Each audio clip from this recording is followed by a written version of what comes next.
still cannot get over that presidential debate a few days ago. Was I watching a dignified contest between two candidates for the highest office in the land? Or was I watching something more akin to a WWE performance where the outcome was predetermined and the so-called good guy wins with an assist from not one but two other players? In this case, the two ABC debate moderators tapping in and out of the ring to give an assist. So let's take this idea a step further. If Kamala Harris came into the debate with all the credibility of a pro wrestler, well, what would be her wrestling name? I've got an idea. Kamala Chameleon. Because, like a chameleon, she can change her appearance to suit the audience and fend off threats. To listen to Harris tell it during the debate, she's a pro-fracking, gun-toting, Israel-loving, border-enforcing capitalist patriot. But, as the old saying has it, let's go to the videotape. Here's Harris at the debate. In particular, let's talk about fracking because we're here in Pennsylvania. I made that very clear in 2020. I will not ban fracking. Oh, really? There's no question I'm in favor of banning fracking. So, yeah, and starting with what we can do on day one around public lands, right? Well, what about guns? Look, I'm willing to believe that vice presidential nominee Tim Walz might have a shotgun or two, but Kamala? Okay. And then this business about taking everyone's guns away. Tim Walz and I are both gun owners. We're not taking anybody's guns away, so stop with the continuous lying about this stuff.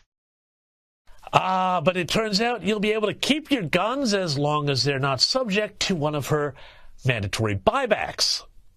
Something I'm so passionate about and so looking forward to being president to address. We've got to deal with this. How mandatory is your gun buyback program? It's mandatory. Second Amendment? The Second Amendment, listen, we're going to have to do it the right way. There's no question about that. But we don't have any, we have to get these guns off the street.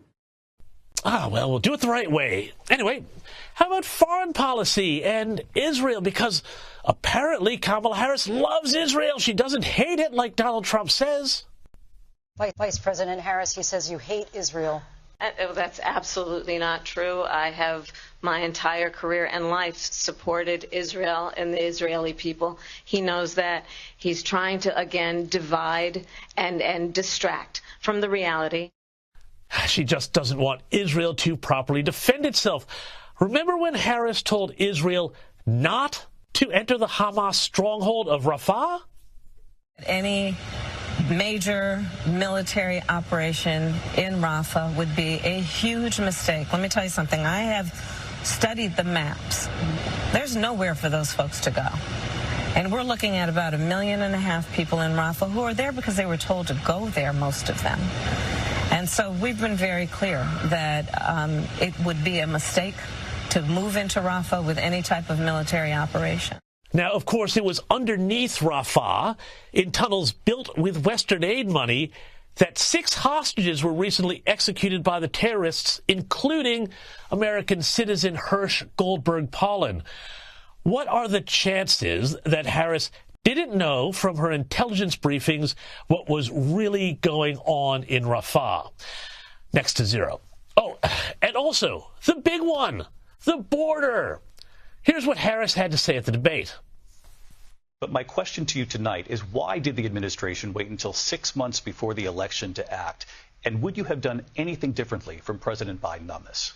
So I'm the only person on this stage who has prosecuted transnational criminal organizations for the trafficking of guns, drugs, and human beings. And let me say that the United States Congress, including some of the most conservative members of the United States Senate, came up with a border security bill, which I supported. And that bill would have put 1,500 more border agents on the border to help those folks who are working there right now overtime, trying to do their job. That was a total non-answer because those agents would not have been there to stop people crossing the border, but simply process their paperwork more efficiently. You see the problem. And I'll tell you what, this legal immigrant right here wasn't impressed. We still have to have a controlled border, a secure border. Because, yeah, we've had a lot of people going through the border illegally. My family went through a long process to get here legally. So I feel that it's unfair for hundreds of thousands to get here without problems, and then for the federal government to help them out.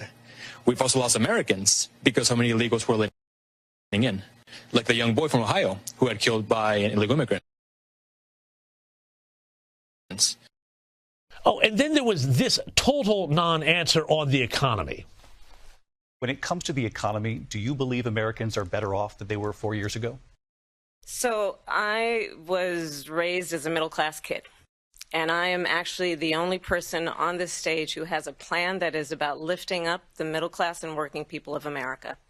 I believe in the ambition, the aspirations, the dreams of the American people. And that is why I imagine and have actually a plan to build what I call an opportunity economy. Let's review that answer again. Question: are you better off than you were 4 years ago? Answer: I was raised in a middle-class family. Seriously, did she learn her English from Duolingo? And here's what's really interesting to me. While the media has been trying to portray this as a smash-up win for Kamala Harris and her pals at ABC, viewers such as these who were interviewed right after the debate thought otherwise. She spoke facts. She just basically repeated everything that Biden has said in the past. What were your thoughts? She made, Donald Trump made a strong closing statement by saying, why didn't they do all the things that she's proposing during the 3.5 years that they've been in office? And Biden did this entire moderate stance back in 2020, and she's trying to do it again in 2024. But she didn't talk about her policy changes between 2020 and 2024. Her whole centrist, moderate stance is just a facade. And then there was this undecided voter. What did you see that brought you to a conclusion? I think it's important to remember that we are voting for the leader of our country and not who we like the most or who we want in our wedding party, but who is actually going to make our country better. And we're in an incredibly unique situation where we've had both of the candidates in office before, and we've gotten to see what they would do.